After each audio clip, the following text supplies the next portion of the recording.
I kind of condensed what we're doing together as climate change. I see things as a former golf course superintendent, you were Scott, of the challenges that we have with climate and microclimates that we have on facilities.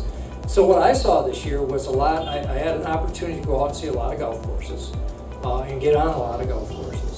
And what I saw was some problems with consistent nighttime temperatures being in the 70s, dew points being in the 70s, for a consistent period of 21 to 28 days in the Chicago market. And as you well know, Steve, with your background in MS and plant pathology there, that those guys like you love that stuff, just because disease is rampant and a lot of things that can go wrong where guys kind of slipped up and maybe they weren't doing their top dressing and aerifying, so they had a little bit more moisture in that upper soil profile that started frying roots and started to get into pythium root rot and take all and summer patch and all of these things really going. And I think that's where would be a good comment for you on just what products didn't work or work as well as they used to, or weren't timed properly because we kind of got a season that got off the calendar. Okay, so we were maybe warmer earlier than normal. And guys were going, I'm going to put it down at this time. I'd say most products didn't work as well as they normally would because when it's that warm, they're broken down a lot faster. The disease pressure is that much higher, and we saw a lot of products fall short from where they normally would be. And I'd say the main thing was the moisture, but when you throw warm nighttime temperatures, the daytimes weren't really that hot, but the nighttime temperatures were probably almost historically warm this winter. So we lost roots, saw a lot of algae, a lot of short roots. Timing-wise, summer patch, I saw that coming through on the back end of the summer because of the moisture, where normally you could get away with doing some spring amps and getting through the summer, but this year not so much. And dollar spot in September and October, especially when we had all that moisture, we saw a lot of fungicides having shorter intervals, a lot of growth associated with that as well.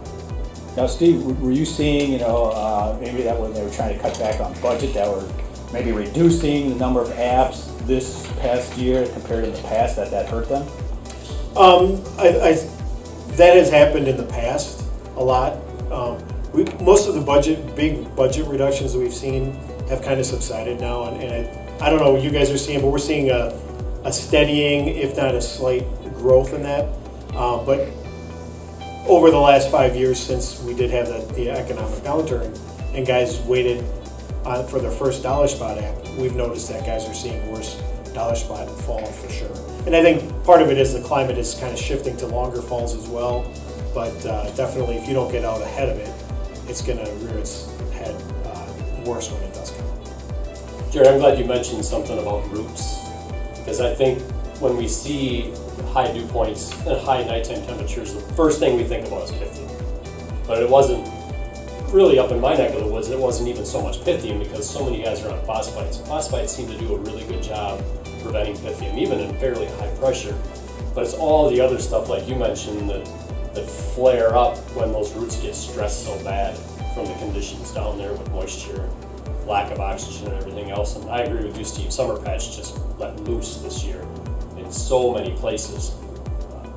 And guys are getting more versatile talking about it. I had a guy flat out tell me when we looked at some summer patch that had flared up and he got it in check immediately with the fungicide he used. But you could see it down the road, and he said, well, obviously the root damage was there, and the environment that we've got going on right now just hasn't lent itself to recover. So anytime my turf gets stressed, I see where that damage was.